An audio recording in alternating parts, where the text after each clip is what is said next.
Last time हम लोग discuss कर रहे थे कि हम लोग ना जब बिल्ड करें एप्लीकेशन बिल्ड करते वक्त डिफरेंट डिफरेंट लाइब्रेरीज़ का यूज़ करें। डिफरेंट डिफरेंट लाइब्रेरीज़ का यूज़ करने का क्या मतलब है, जैसे आप लोगों को बताई थी कि हम लोग आएंगे और अपनी वेबसाइट पर अपनी वेब एप्लीकेशन पर लगाएंगे। इसी तरह डेव व्यू आई थी, मल्टीपल लाइब्रेरीज थी जो हम लोग ने लास्ट टाइम एक्सप्लोर की। अच्छा, उस वक्त एक क्वेश्चन था कि सर हम लोग कोड कॉपी पेस्ट क्यों करेंगे और अपना क्यों नहीं लिखेंगे, क्योंकि आज हमारा सारा टॉपिक ही लाइब्रेरी है। लाइब्रेरी कैसे यूज़ करनी है, कैसे इंक्लूड करनी है अपने फोल्डर में। तो ये वो क्वेश्चन उस वक्त आंसर नहीं किया था। अब तो ये समझने के लिए ना कि ये हम खुद से क्यों नहीं करेंगे, हम एक छोटी सी एग्जांपल लेते हैं, उसके बाद फिर हम लोग इस पर मूव करेंगे। फॉर एग्जांपल मैं एक स्टार्टअप बिल्ड करना चाह रहा हूँ, एक ई कॉमर्स प्लेटफॉर्म या कोई एक ऐसी एप्लीकेशन जो all across the world use हो सके। लेट्स से मैं कहता हूँ कि जी मैंने चैट जीपीटी को एपीआई यूज़ करते हुए एक कस्टम चैट बोर्ड बनाया है जो कि सोशल मीडिया पोस्ट बहुत अच्छी जनरेट कर। Social media all across the world use होता है और ऑल अक्रॉस द वर्ल्ड इसके यूज़र्स भी होंगे। अब चूंकि मैंने चैटबॉट बनाया है मेरे सर्वर के ऊपर एआई की बोल रहा हूँ ओपन एआई की जो एपीआई की फीस है, तो दिखा देता हूँ। Open AI API.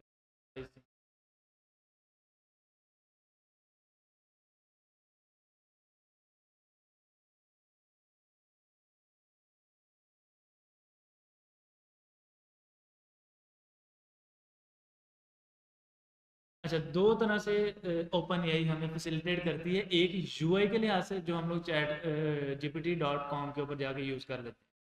पहले chat dot open A I dot com था, अब चैट gpt.com पर आ गया। और दूसरा हमें उसकी एपीआईज मिलती हैं, उन एपीआईज को यूज़ करते हुए हम अपनी एक कस्टम यूआई बनाकर आगे यूज़ कर सकते हैं डिफरेंट। तो ये जो मैं आपको प्राइसिंग दिखा रहा हूँ, ये प्राइसिंग है हमारी एपीआई, क्योंकि हमारा जो यूआई है उसकी तो फिक्स प्राइसिंग है $20 पर मंथ। ये हमारी उन्होंने मेंशन किया हुआ है कि 1 मिलियन टोकन्स के इतने चार्ज करेंगे हम आपको चैट GPT-4 ओ मॉडल के। और उसके बाद ये उन्होंने 3.5 टर्बो के, जो कि हम लोग यूआई में फ्री यूज़ कर रहे हैं, लेकिन उसकी एपीआई की कॉस्ट हमें पे करनी पड़ेगी। एम्बेडिंग मॉडल है, फाइन ट्यूनिंग मॉडल है, तो ये सारी की सारी उन्होंने प्राइसिंग मेंशन। अब चूंकि अगर मैं अपने उस प्रोजेक्ट के अंदर सोशल मीडिया एप्लीकेशन जो मैं बना रहा हूँ, सोशल मीडिया एआई बोट, ये चैट जीपीटी की एपीआई यूज़ करता हूँ, तो मुझे चैट जीपीटी की एपीआई को पे भी करना है। अब एज अ स्टार्टअप ओनर या बिजनेस ओनर हम लोग अपने पल्ले से पे नहीं कर रहे हैं। शुरू शुरू में शायद करें, लेकिन एट द एंड हमारी कोशिश ये होगी कि हमारे कस्टमर हमें पे करें, उसमें से हम अपना प्रॉफिट रख के ओपन एआई को पे करें। अच्छा, अब जब कस्टमर से हमें पैसे लेने हैं तो वो किसी न किसी बैंक ट्रांजैक्शन के थ्रू लेने हैं। अब जब बैंक ट्रांजैक्शन के थ्रू लेने हैं तो हमें बैंक से एक कंफर्मेशन भी चाहिए कि भाई ट्रांजैक्शन हुई है या नहीं हुई, दोनों तरफ से, उनकी तरफ से भी और हमारी तरफ से भी। अच्छा, अब हमारा बैंक जो है वो तो हमें जिस भी बैंक अकाउंट में मेरी कंपनी का अकाउंट होगा उनसे बात करेंगे या किसी तरह मैनेजर से बात की और वहाँ से तो मुझे कंफर्मेशन मिल जाएगी। लेकिन जो पैसे सेंड कर रहे हैं वहाँ से कंफर्मेशन मिलेगी, वहाँ से पैसे सक्सेसफुली सेंड हुए हैं नहीं हुए, तो क्या वो हमारे इस अकाउंट में पैसे ट्रांसफ़र कर सकता है या नहीं कर सकता। तो डिफरेंट ये जो एप्लीकेशन आ रही हैं जैसे नया पे है, सादा पे है, बहुत सारी जगहों पे ये पैसे ट्रांसफ़र नहीं कर पाते। फेस्को का बिल नहीं पे होता, किसी का बिल नया पे की ऐप से नहीं पे हो रहा, तो आपको जैज़ कैश इजी पैसा से पे करना पड़ेगा। इसी तरह डिफरेंट डिफरेंट जगहों पर पैसा ट्रांसफ़र नहीं हो सकता। तो अब अगर तो मेरी एप्लीकेशन का स्केल सिर्फ इतना है कि वो सिर्फ और सिर्फ पाकिस्तान में यूज़ हो, मुझे पाकिस्तान के सारे बैंकों से पहले जाके मीटिंग करनी पड़ेगी वन टू वन, कि भाई मुझे आपकी ये चाहिए कि मैं अपने क्लाइंट को एप्लीकेशन दूँ और अपने क्लाइंट को कह दूँ कि वो आपके बैंक अकाउंट से मेरे अकाउंट में ट्रांजेक्शन कर सकते। तो एक एक बैंक से जाके मुझे मीटिंग करनी पड़ेगी। अब वो मीटिंग कैसे हो सकती है, ऑनलाइन भी हो सकती है और फिजिकल भी हो सकती है। अब अगर तुम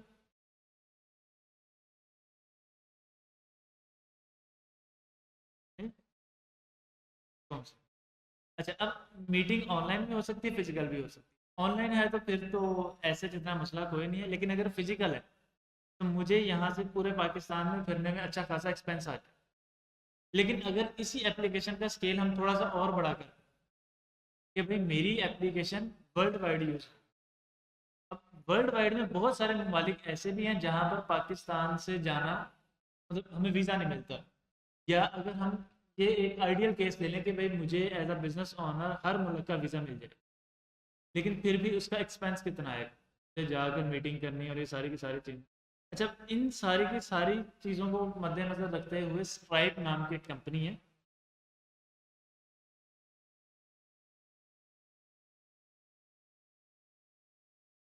financial infrastructure to grow your revenue. Stripe company क्या करती है, स्ट्राइप कहती है कि भाई ये जितने बैंकों से मीटिंग करनी है, जितनी ट्रांजैक्शन करनी है, कि भाई वीज़ा कार्ड आ रहा है, उसके बाद मास्टर कार्ड है, तो ये सारे हम आपको फैसिलिटेट करके देंगे। ये हमारा काम है, ये आपको पूरी की पूरी लिस्ट प्रोवाइड करना कि कौन कौन से बैंक से आपके अकाउंट में ट्रांजेक्शन हो, कि हम उनसे ऑटोमेटिकली मीटिंग कर, वीज़ा अकाउंट से हो जाएगी, मास्टर कार्ड से हो जाएगी, या और जितने भी नेशनल इंटरनेशनल, गूगल पे है, और भी जो भी सारे, ये सारे के सारों को सपोर्ट कर, सारों को तो नहीं लेकिन मैक्सिमम को सपोर्ट कर, 100% तो क्या ही नहीं सकते। अच्छा, तो अब ये कहता है कि भाई हम ऐसे कर लेंगे। अब इतना करने के बाद ठीक है कि ये कर देगा हमें यहाँ तक। अब इसी सिनेरियो को हम लेके जाते हैं कि हम हमने भी अपनी सारे के सारे बैंकों से एपीआई ले ली। अब एपीआई लेने के बाद मुझे वहाँ पर एक लंबा सारा कोड लिखना पड़ेगा कि अगर इस बैंक से ट्रांजैक्शन हुई है तो कोई फ़ीस चार्ज ना करो, और अगर इस बैंक से ट्रांजैक्शन हुई है तो कोई फ़ीस चार्ज करो। जस्ट लाइक अगर मेरे अकाउंट है नेशनल बैंक में और मैं मिज़ान बैंक के एटीएम से पैसे निकालता हूँ, तो वो 23 रुपीज़ PKR वो एक्स्ट्रा कट करता है। इस तरह फीस वगैरह चार्ज करना, तो क्या करना है क्या नहीं करना, उसका एक पूरा लंबा चौड़ा कोड लिखा जाए। अब वो सारा का सारा कोड ऑलरेडी स्ट्राइप ने लिख दिया। स्ट्राइप क्या कहता है,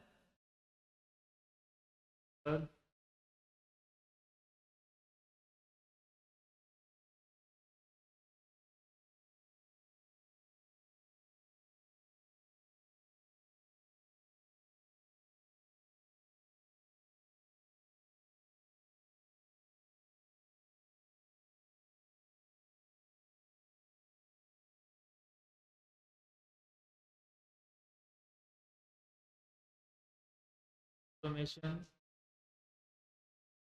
टूल्स। स्ट्राइप कहता है कि सारा का सारा काम मैं कर दूंगा, आपको सारी की सारी एपीआई बना दूंगा, आपने कुछ कोड लिखना है। वो कोड थोड़ा सा होगा, वो कोड किसका होगा, वो कोड उतना होगा कि आपने स्ट्राइप के बनाए हुए फंक्शन को सिर्फ अपने फंक्शन के अंदर कॉल कर, बाकी सारा का सारा काम आपके एंड पर मैं हैंडल करूंगा, लेकिन उसकी कुछ वो फीस चार्ज करें। अब इससे क्या हुआ कि एज अ स्टार्टअप ओनर या बिजनेस ओनर मेरा काम बहुत आसान हो गया, और मेरे लिए या और बहुत सारे सॉफ्टवेयर डेवलपर के लिए, बिजनेस ओनर के लिए सॉफ्टवेयर कंपनी बनाना आसान हो गया। इसी तरह जब डिफरेंट डिफरेंट लाइब्रेरीज बनना शुरू हो गई, डिफरेंट डिफरेंट एप्लीकेशंस बनना शुरू हो गई जो कि पेड थी, पेड़ के साथ साथ चलते चलते फिर उनको ये फील हुआ कि जब ऐसे कोई एप्लीकेशन बनती है तो सॉफ्टवेयर इंडस्ट्रीज ज़्यादा स्पीडली मूव करती है, ज़्यादा सॉफ्टवेयर बन, एवोल्यूशन ज़्यादा हो रही। उन्होंने different different libraries, different different packages बनाने शुरू कर दिए जो कि आप फ्री में यूज़ कर सकते हो। अच्छा, अब वो पैकेज किस तरह बना रहे हैं, एक प्रॉब्लम लेते हैं जो कॉमन प्रॉब्लम, बहुत सारे लोग, जैसे एक पेमेंट मेथड कॉमन प्रॉब्लम था सारे के सारे जो भी बिजनेस बनाना चाह रहे हैं। इसी तरह हम कोई ना कोई एक प्रॉब्लम लेते हैं जो कॉमन प्रॉब्लम, उस कॉमन प्रॉब्लम से रिलेटेड वो एक एप्लीकेशन या एक छोटा सा पैकेज या एक लाइब्रेरी बना लेते हैं। अच्छा, अब लाइब्रेरी मैंने बना ली, आप लोगों ने बना ली, जो जो डेवलपर उन सब ने लाइब्रेरी बना ली, दुनिया को उस लाइब्रेरी के बारे में कैसे पता लगे, है ना। मतलब लाइक मैंने अपनी लाइब्रेरी बना ली है, मेरे पास तो मेरे कंप्यूटर में चल रही है, लेकिन दुनिया को कैसे पता चलेगा, दुनिया कैसे उस लाइब्रेरी से फ़ायदा उठाएगी, चाहे वो पेड है चाहे वो अनपेड। एक प्लेटफॉर्म है एनपीएम के नाम से, npmjs.com।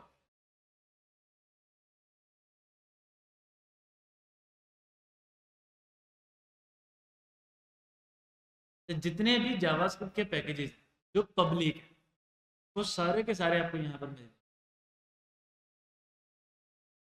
और शायद उन्होंने कहीं क्या हो।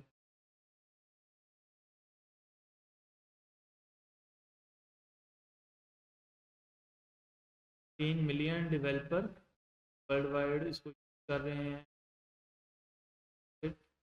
Development elegant, productive, and safe. The internet has become the center of JavaScript code sharing with more than 2 million packages. इस वक्त इसके ऊपर मोर देन 2 मिलियन यानी 20 लाख से ज़्यादा लाइब्रेरीज बन चुकी हैं जो कि इस प्लेटफॉर्म के ऊपर लिस्टेड, जो कि हमारा काम आसान करने के लिए बनी है। अब फ्री और पेड दोनों।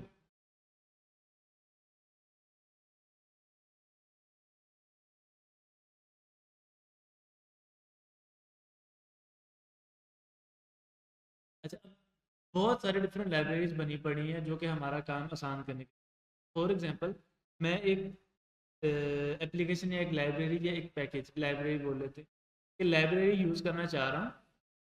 वो लाइब्रेरी जो हमारा कमांड लाइन है,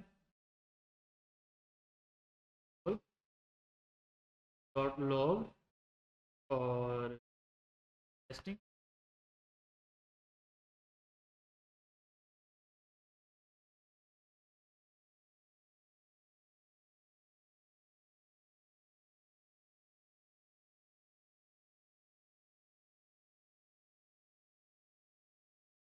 टेस्टिंग प्रिंट हो। प्रॉब्लम क्या है कि टेस्टिंग वाइट में प्रिंट हुआ है, मैं चाहता हूँ कि थोड़ा सा कलरफुल हो, थोड़ी चीज़ें स्टाइल में आए, थोड़े कलरफुल हो, फॉन्ट बोल्ड हो, बैकग्राउंड चेंज हो इसका। तो अब ये कुछ कुछ कॉमन चीज़ें हैं जो कि हम कर सकते हैं। बैकग्राउंड चेंज करना है, फोरग्राउंड कलर चेंज करना, ये सारों के लिए कॉमन, सारे ही चेंज कर सकते हैं। इसके लिए एक लाइब्रेरी में मिलती है चाक के नाम से, CHALK। चौक के नाम से हमें ये लाइब्रेरी मिल गई। इस चौक, जैसे मैंने चौक सर्च किया और ये चौक मेरे पास आया, इस चौक लाइब्रेरी में उन्होंने मुझे बता दिया कि आप ये काम कर सकते हैं। एक उन्होंने मुझे पिक्चर शो कर दी कि बोल्ड कर सकते हैं, डिम कर सकते हैं, इटैलिक कर सकते हैं, अंडरलाइन कर सकते हैं, इन्वर्स कर सकते हैं उसके कलर, फिर फोरग्राउंड कलर या text colour red, green, yellow, blue, मैजेंडा, सियान, वाइट, ग्रे कर सकते हैं, बैकग्राउंड चेंज कर सकते हैं, सारे के सारे काम हम लोग कर सकते हैं। तो ये कैसे करेंगे ये उन्होंने बता दिया, पूरी की पूरी डॉक्यूमेंटेशन। सबसे पहले आप उस लाइब्रेरी को इंस्टॉल करोगे, फिर उसको यूज़ करोगे कुछ ऐसे। अच्छा, अब ये जितना भी कोड है ना, ये सारे के सारे कोड का लिंक उन्होंने यहाँ पर दे दिया गिटहब रेपोजिटरी। मैं जैसे ही क्लिक किया,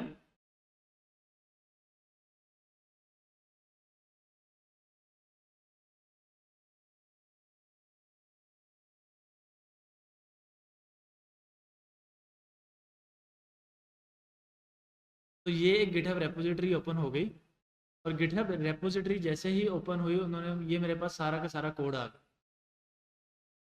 सारा का सारा कोड आ गया। उसके बाद जिस जिस बंदों ने इसको स्पॉन्सर किया हुआ है, जिन जिन्होंने कंट्रीब्यूट किया है इस स्पेसिफिक लाइब्रेरी को बनाने के लिए, और ये सारे के सारे काम किए हैं, सारी की सारी डॉक्यूमेंटेशन भी आ गई हमारी।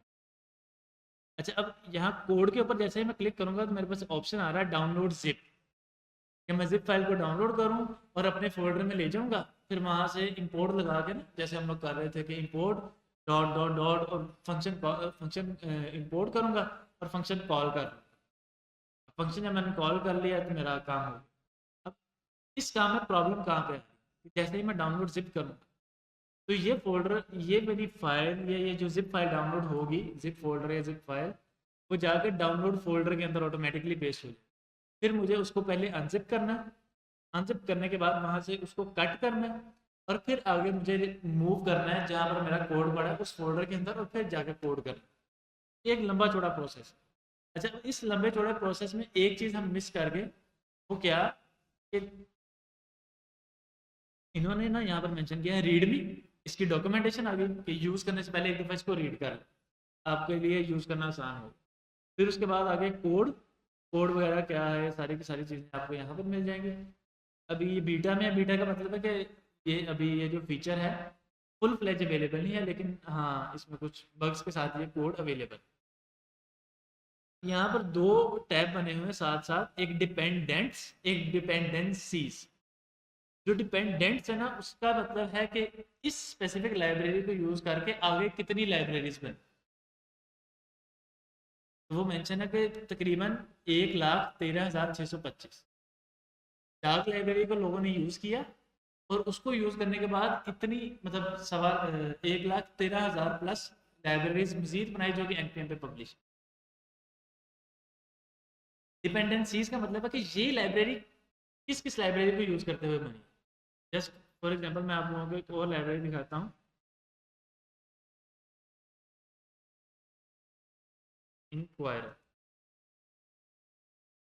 तो ये इंक्वायरर हम लोग यूज करेंगे यूजर से इनपुट लेने के लिए।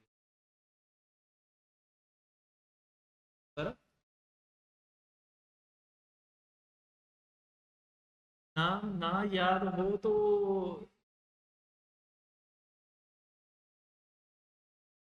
नहीं, ऐसा ऐसी लिस्ट अभी तक नहीं। डिफरेंट डिफरेंट गिटहब रेपोजिटरीज बनी हुई हैं, उससे हमें लिस्ट मिल जाती है। जैसे मेरे पास एक रिएक्ट नेटिव की मैंने बड़ी संभाल के रखी थी, John dot awesome react native. ये उसने सारी की सारी लाइब्रेरीज मेंशन,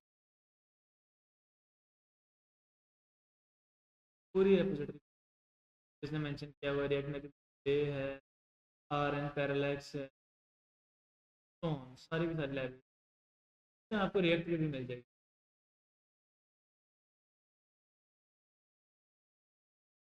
अच्छा, ये वाली लाइब्रेरी हम लोग यूज़ करेंगे इंक्वायरर की यूज़र से इनपुट लेने के लिए। अब यहाँ पर डिपेंडेंट्स कितने हैं, 80,000 प्लस, 81,000 भी काउंट कर लेते हैं।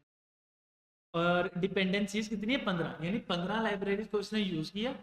फिर उस बंदे ने इंक्वायरर बनाया, और इंक्वायरर बनाने के बाद फिर आगे मल्टीपल लोगों ने उस एप्लीकेशन को यूज़ किया। अच्छा जी, अब 15 डिपेंडेंसीज कौन सी हैं, ये वाली। अब जब मैं वो कोड डाउनलोड करूंगा चार्ट का या इंक्वायरर का गिटहब से, तो मुझे इन 15 डिपेंडेंसीज का कोड भी डाउनलोड करना पड़ेगा, और 15 डिपेंडेंसीज को फिर अनजिप करना है, फिर वहां से वहां पेस्ट करना है। और इस तरह पेस्ट करना है कि इंक्वायरर का जो कोड है, क्योंकि मैं इंक्वायरर के अंदर चीजें इंपोर्ट नहीं कर,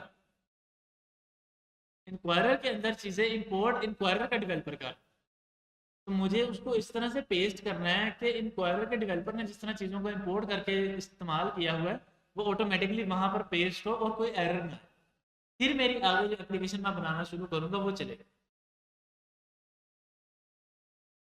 इन सारी चीज़ों से बचने के लिए हमें एक टूल मिलता है एनपीएम के नाम से, नोड पैकेज मैनेजर। अगर याद हो तो जब हम लोगों ने नोड जेएस इंस्टॉल किया था, उस वक्त हम लोगों ने नोड का वर्जन तो चेक किया ही किया था, नोड डैश वी। इसके साथ एक और वर्जन चेक किया था, npm dash v, node package manager. ये हमारा काम ऑटोमेटिकली करता है।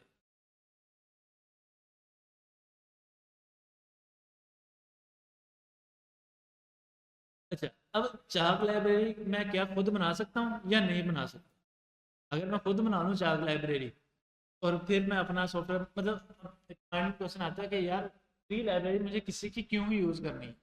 पेड़ तो चलो समझ में आया, ये जहाँ पर मजबूरी है, जैसे स्ट्राइप एक मजबूरी है कि मैं इतना पैसा लगा के नहीं मूव कर सकता, तो चलो तो ऐसा करते हैं कि स्ट्राइप यूज़ कर। लेकिन ये तो फ्री है, मैं बना भी सकता हूँ, तो क्यों ना मैं खुद बनाऊँ और इस पे काम करना शुरू करें। तो चार्ट लाइब्रेरी की गिटहब रेपोजिटरी है, और यहाँ पर ना टाइम आ रहा है कि कौन सी सबसे पुरानी फाइल। अभी तक जो सबसे पुरानी फाइल शो हो रही है मुझे, वो ये है कि वो तकरीबन 9 साल से 5 मंथ गो तक का जो लास्ट कमिट मुझे नज़र आ रहा है। तकरीबन वो बंदा 9 साल से इस एप्लीकेशन को लेके चल रहा है, तो वो आज ये लाइब्रेरी इस स्टेट में। अगर तो आपको लगता है कि भाई आपका क्लाइंट इतना सफर वाला है कि पहले 9 साल आप उसको चाक बनाओगे, फिर एक और लाइब्रेरी बनाओगे, बनाते बनाते सारा कोड जब करके उसको 10-15 साल बाद दोगे, तो वो बंदा बैठा होगा, हाँ भाई ये आपके पैसे, और आपने बहुत अच्छा काम। नॉर्मली हमारे क्लाइंट्स ऐसे नहीं करते, वो कहते हैं हमें एज सुन एज पॉसिबल काम चाहिए, पेमेंट आपको जितनी रिक्वायर्ड है आपको नहीं कुछ।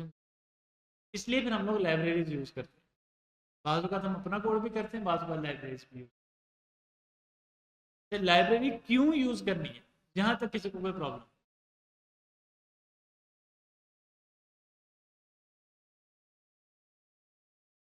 अच्छा, अब हमें इतना तो समझ आ गया कि अगर हम लोग खुद से डाउनलोड करके वहाँ पर मूव करेंगे तो हमें बहुत सारी प्रॉब्लम्स आएंगी। जस्ट लाइक यहाँ पर 15 डिपेंडेंसीज हैं, बहुत सारी एप्लीकेशन ऐसी हैं जिसमें बहुत सारी डिपेंडेंसी।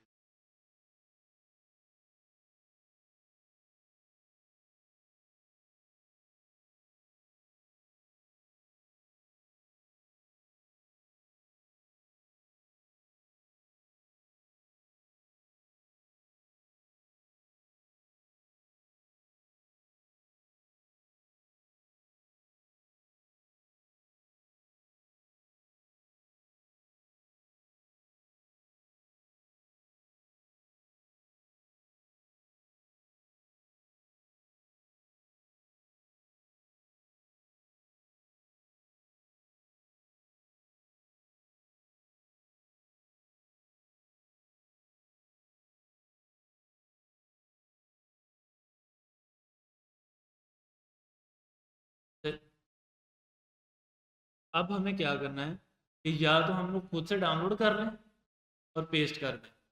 और पेस्ट किस तरह करनी है कि अगर डिपेंडेंसीज आ रही हैं तो हमें इस चीज़ का ख्याल रखना है कि इंक्वायरर वाले कोड को नहीं हमने छेड़ना।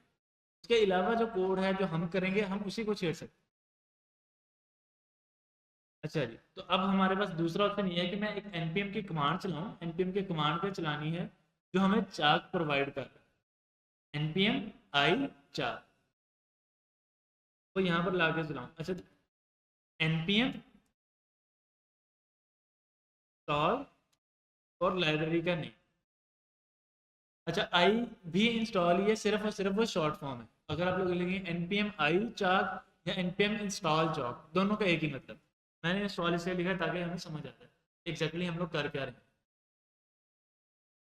अच्छा, यहाँ पर मैं जैसे ही अपनी लाइब्रेरी का नाम लिखूंगा, एंटर करूंगा, मैं एक मिनट अपना ये साइड पैनल खोल रहा हूँ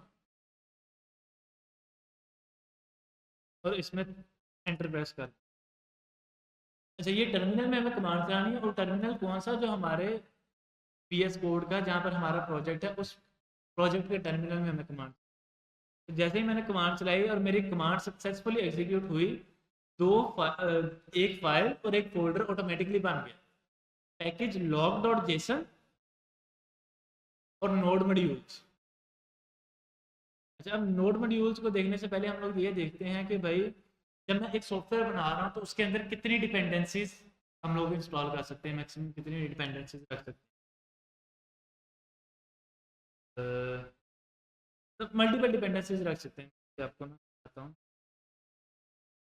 अच्छा, एक मल्टीपल या इनफाइनाइट डिपेंडेंसीज रख सकते हैं। अब प्रॉब्लम कहाँ आती है? प्रॉब्लम आती है कि भाई जब हम लोग कोई डिपेंडेंसी डाउनलोड करते हैं, उस डिपेंडेंसी का कोड भी आ गया, तो अब हमारे कोड का साइज बड़ा हो, तो जितना बड़ा साइज है उतना मुश्किल होगा। जैसे अगर मुझे 1 GB की फाइल व्हाट्सएप से एक बंदे को दूसरे बंदे को ट्रांसफर करनी तो उसको ज़्यादा टाइम लगेगा, as compare to 1 MB। 1 MB तो within a few seconds हो जाएगी, लेकिन 1 GB को थोड़ा सा टाइम लगेगा। इसी तरह अगर हमारा पैकेज बहुत ज़्यादा हैवी है या वेबसाइट बहुत ज़्यादा हैवी है, मैं .com पे जाके सर्च करूँगा तो उतना ही ज़्यादा टाइम लेगी ओपन होने के लिए। इसलिए हमारी कोशिश होती है कि हम लोग एज मिनिमम एज पॉसिबल या ऐसी लाइब्रेरीज यूज़ करें जो ऑलरेडी ऑप्टिमाइज। लाइब्रेरीज हमने यूज़ करनी ही करनी।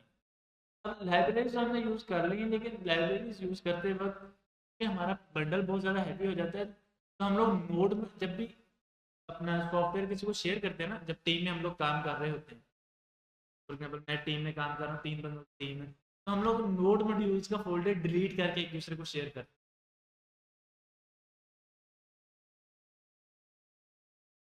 4 फाइल्स में सेलेक्ट की और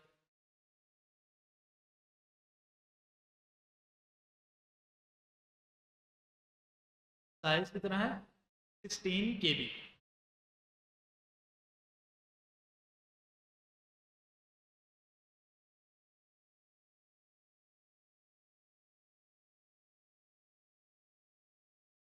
AT के तकरीबन 5 गुना हमारा बढ़ गया।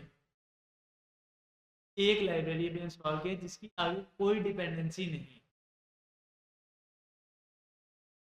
जब हम लोग लाइब्रेरीज इंस्टॉल करेंगे जिसकी आगे मल्टीपल डिपेंडेंसी, जस्ट लाइक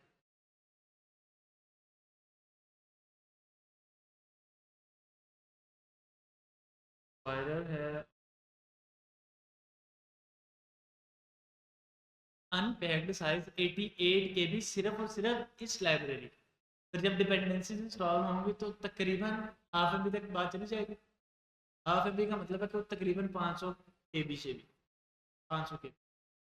हमारे कोड का साइज कितना है 16 के बी, और तकरीबन 100 के बी का ये होगा, तो हमारे कोड से तकरीबन तकरीबन 30 टाइम्स ग्रेटर, 30 टाइम सिर्फ और सिर्फ नोड मॉड्यूल। तो ये तो था कि हमारी सिर्फ 2-3 लाइब्रेरीज इंस्टॉल, जब हम लोग लाइब्रेरीज इंस्टॉल करते हैं क्या होता है, तब प्रॉब्लम बनती है, तब कोड हमारा स्लो होता है। फिर हम लोग एक दूसरे को कोड भी शेयर करना है। कोड शेयर करते वक्त हम लोग क्या करते हैं, अपनी आसानी के लिए नोड मॉड्यूल्स डिलीट कर देते हैं। जब मैंने नोड मॉड्यूल डिलीट कर दिया तो सामने वाले बंदे को बताना भी तो है कि भाई मैं ये लाइब्रेरी इंस्टॉल कर रहा हूँ, तुम भी ये लाइब्रेरी इंस्टॉल करोगे तो ये वाला कोड चलेगा, या तो एरर आ जाएगा।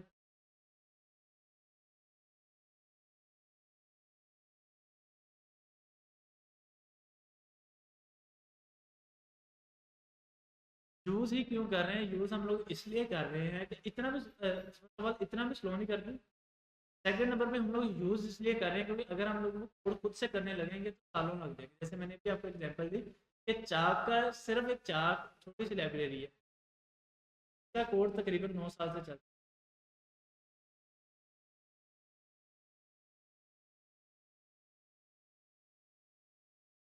अच्छा, इसने तो साथ में कोई पैकेज इंस्टॉल नहीं किया, सिर्फ और सिर्फ एक चाक ही इंस्टॉल हुआ, क्योंकि इसकी कोई डिपेंडेंसी नहीं। जब इंक्वायरर इंस्टॉल करेंगे तो उसकी मजीद डिपेंडेंसी, तो वो भी आगे जैसे जैसे हम लोग मूव करेंगे फिर हम लोग देखेंगे कि ऑप्टिमाइज लाइब्रेरी क्या है। हम लोग बहुत सारी लाइब्रेरी छोड़ करें, फॉर एग्जाम्पल बात कर रहे थे लास्ट लेक्चर में, बूटस्ट्रैप की जगह हम लोग टेलनेट यूज़ करेंगे। वो मैंने एक रोड मैप दिखाया था ना, सर यहाँ पर किया था कि सर बूटस्ट्रैप क्यों नहीं यूज़ करें, टेलनेट ही क्यों बात कंपोनेंट लाइब्रेरी के लिए स्टैट्सियन ही कि वो ऑप्टिमाइज है।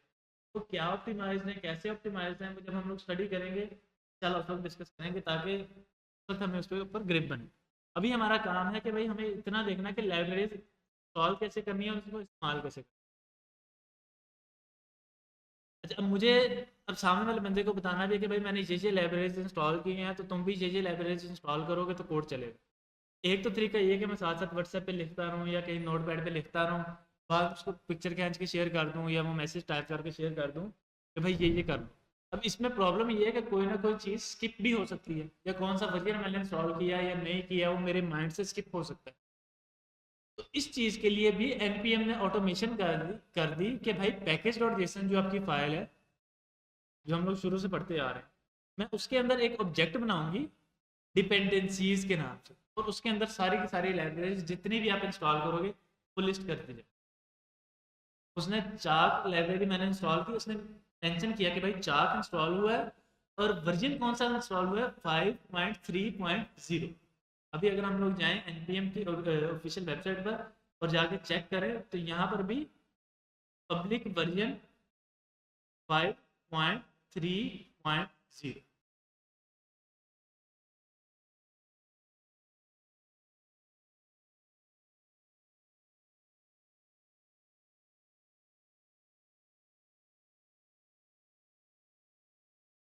अब npm ने ऑटोमेटिकली ये एक स्टैंडर्ड बना दिया, भाई मैं जितना कोड दे के आऊँगा वो नोड मॉड्यूल्स नाम के फोल्डर में रखूँ।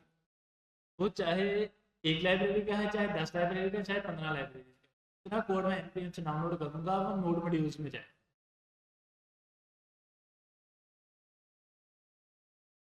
और मैं उसकी एक लिस्ट बना के पैकेजेशन में दे दूंगा ताकि जो भी बंदा आपका इस्तेमाल करना चाहे वो कर ले। अब मैं अपना नोड मॉड्यूल डिलीट कर रहा हूँ। नोड मॉड्यूल जैसे ही मैंने डिलीट किया, अब ये वाला पैकेज जो है वो मैं अपने कलीग को फ्रेंड को शेयर करूँगा। अब उसके पास पैकेज जेसन फाइल है लेकिन नोड मॉड्यूल नहीं है, तो अब वो क्या करेगा कि वो पैकेज जेसन से जाके एक एक फाइल या एक एक लाइब्रेरी का नाम पढ़ के कमांड चलाएगा, नहीं। वो क्या करेगा कि सिर्फ और सिर्फ कमांड चलाएगा npm इंस्टॉल। जब हम कोई भी लाइब्रेरी या कोई भी पैकेज का नेम मेंशन नहीं कर रहे तो npm automatically package JSON file के अंदर जितनी लाइब्रेरीज मेंशन है वो सारी की सारी इंस्टॉल कर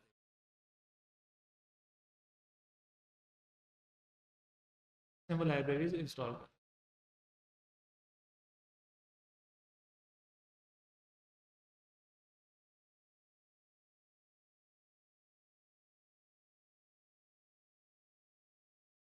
2 मिलियन नहीं, जो हमारी इस पैकेज जेसन में लिस्ट है, पैकेज जेसन में हमारी एक ही लिस्ट है, चार।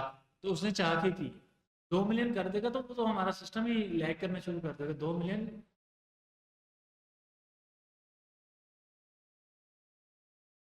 दोबारा दोबारा।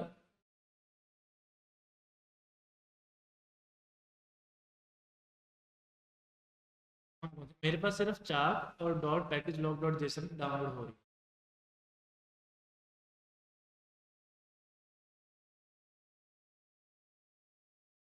वो है, फिर आपने तो गलत लाइब्रेरी डाउनलोड कर। चलिए मैं देख लेता हूँ।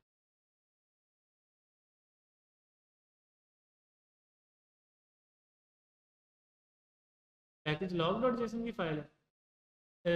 ये अभी हम लोग डिस्कस करें कि पैकेज लॉग डॉट काम क्या। अभी हम लोग सिर्फ और सिर्फ ये देख रहे हैं कि पैकेज जेसन में हमारी डिपेंडेंसी आ गई है और नोड मॉड्यूल में हमारा कोड आ गया, लाइब्रेरी। अब हम लोग इस लाइब्रेरी को इस्तेमाल करना सीख। सबसे पहले तो हमें ये देखना है कि भाई इस लाइब्रेरी से कौन कौन से फंक्शन एक्सपोर्ट हो रहे हैं।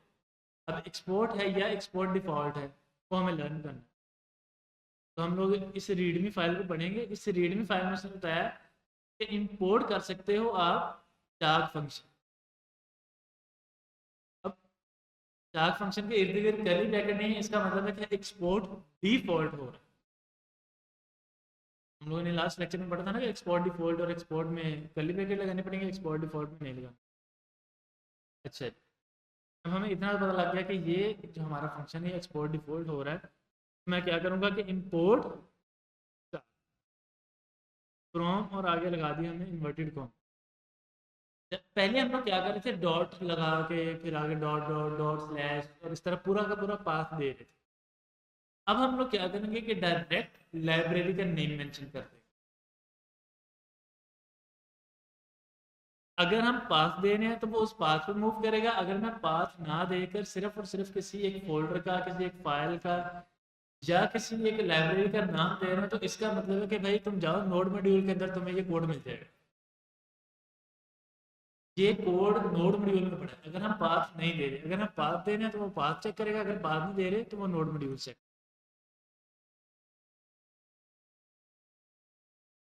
Console dot log. अच्छा जी, अब आगे उसने बताया कि यूसेज में आपने इंपोर्ट तो कर लिया। इंपोर्ट करने के बाद आपको क्या करना है, कंसोल डॉट लॉग के अंदर chart dot colour name, blue colour name है ना, चार्ट डॉट कलर नेम और आगे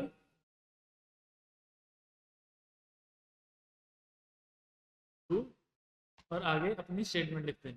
मैं लिख देता हूँ टेस्टिंग टेक्स्ट इन व्यू।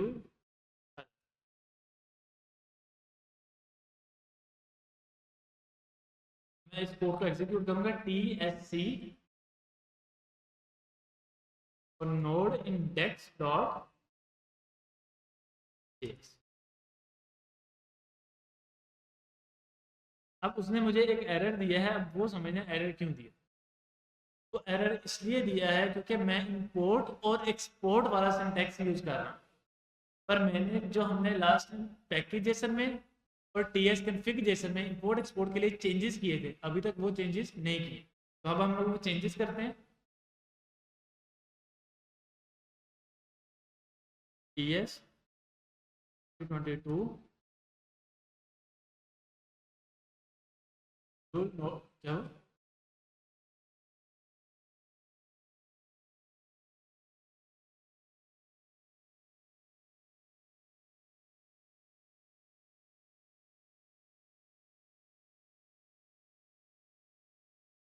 अच्छा, जो टी एस के फिग में तीन चेंजेस थे, टारगेट ई एस 2022 वो कर लिया। उसके बाद जो हमारा चेंज था 28 में, सॉरी 28 बोलो, टी एस के फिग में ही मॉड्यूल और मॉड्यूल रेजोल्यूशन को नोड नेक्स्ट पर शिफ्ट।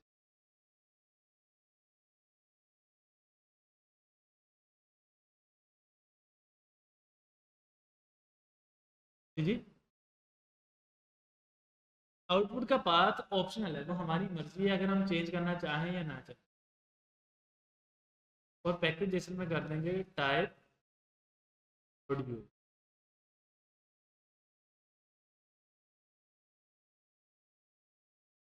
टोटल हम लोगों ने क्या किया, चार चेंजेस किए, तीन चेंजेस टीएस कॉन्फ़िग में, target module and module resolution, और एक चेंज कर रहे हैं पैकेज जेसन में, टाइप मॉड्यूल।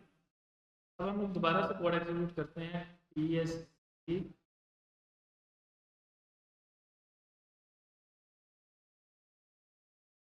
अब मेरे पास जो टेक्स्ट प्रिंट हुआ वो ब्लू कलर में प्रिंट हुआ, blue colour, module module resolution.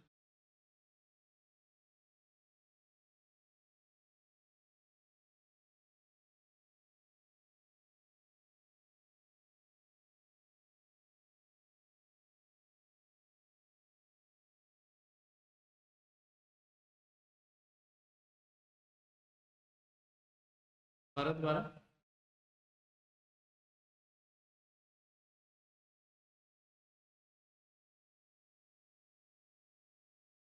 एक मिनट।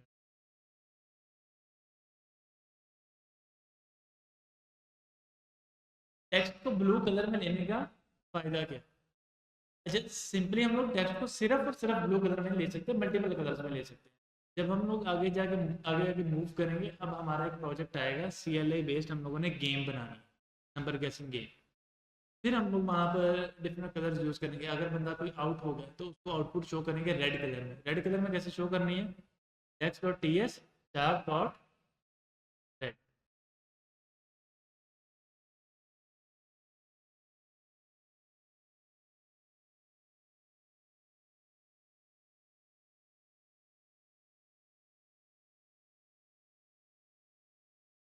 अच्छा, दो चीज़ों को मिक्स कर रहे हैं, कलर को मिक्स कर रहे हो तुम HTML फाइल के साथ। ये जो चार्ट लाइब्रेरी है ये यूज होती है टर्मिनल पे कलर चेंज करने, HTML पे कलर वगैरह चेंज करने के लिए इंस्पेक्ट में जाके सारी की सारी चीज़ें वो, और उसके लिए अलग से लाइब्रेरी है, उसके लिए अलग से चीज़ें। अभी जो हम यूज़ कर रहे हैं वो यूज़ होगी सिर्फ और सिर्फ इस टर्मिनल, टर्मिनल के ऊपर कलर चेंज करने के, टर्मिनल को इंटरेक्टिव बना। अगर आप कोई CLI बेस्ड एप्लीकेशन बना रहे हो उसके लिए